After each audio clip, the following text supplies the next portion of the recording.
الحمد لله وكفى وسلام على عباده الذين اصطفى اما بعد۔ محترم حاضرین و سامعین، السلام علیکم ورحمۃ اللہ وبرکاتہ۔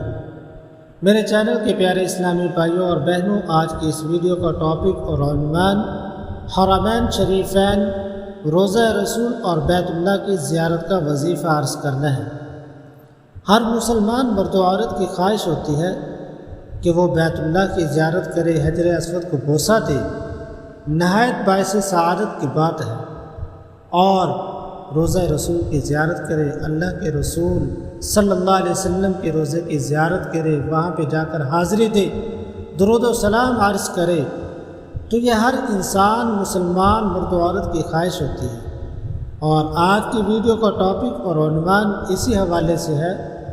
بہت سے بزرگوں کے تجربات سے ثابت شدہ ایک عمل عرض کرنا ہے کہ جو انسان اس عمل کو اختیار کرے گا، اس عمل کی پابندی کرے گا، انشاءاللہ عز و جل اللہ تبارک و تعالیٰ کی ذات اس بندے کو حرمین شریفین، خانہ کعبہ، بیت اللہ اور روضہ رسول کی زیارت نصیب کرے گا۔ اب وظیفہ اور وہ عمل کیا ہے؟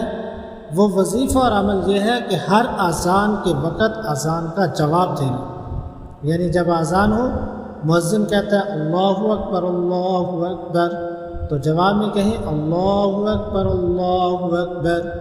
مؤذن کہے اشہد ان لا الہ الا اللہ، تو جواب میں کہیں اشہد ان لا الہ الا اللہ۔ مؤذن کہتا ہے اشہد ان محمد رسول اللہ، تو جواب میں کہے اشہد ان محمد رسول اللہ۔ یعنی جیسے آپ مؤذن پوری اذان دیتے ہیں تو اس کا جواب دے، پہلا عمل یہ ہے۔ پھر اس کے بعد اذان کے بعد کی مسموم دعا پڑھے، پھر اس کے بعد درود شریف، اور پھر اس کے بعد انشاءاللہ عز و جل اللہ تبارک و تعالیٰ کی ذات حج اور عمرہ کی حاضری نصیب فرمائیں گے، اور انشاءاللہ عز و جل جلدی نصیب فرمائیں گے۔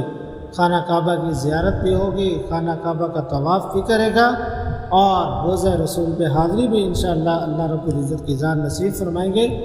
تو جو مسلمان مرد و عورت اس عمل کی پابندی کرتا ہے، اللہ تبارک و تعالیٰ کی ذات اس کو جلد از جلد انشاءاللہ حاضری کی توفیق نصیب فرمائیں گے۔